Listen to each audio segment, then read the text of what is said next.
इनकी गाड़ी बंद करेंगे ताकि ये अपना लाइसेंस बनवाएं और इस फिटनेस सर्टिफिकेट बनवाएं, ताकि अपनी और अवामुन्नास की जान को हम महफूज रख सकें। 2 बाइक्स हमने अभी रोके हैं।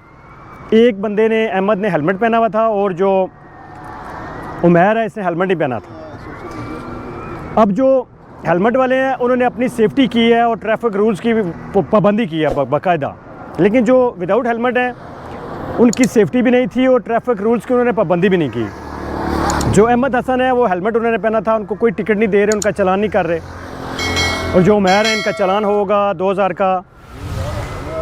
पब्लिक सर्विस मैसेज है सबके लिए कि हेलमेट पहने, ये आपको चालान और चोट दोनों से बचाता है। अस्सलाम वालेकुम जी, नवीद अहमद एसआई PHP 22 मील ज़िला रावलपिंडी। बिलाल भाई की गाड़ी को रोका है और इनके ये पेपर थे टेंटेड पेपर, जिनको हमने रिमूव करवाया है और इनका चालान भी किया है। तो उम्मीद है कि बिलाल भाई नेक्स्ट टाइम जो है ना, इंशाल्लाह आप इस पर अमल करें। जज़ाकल्लाह।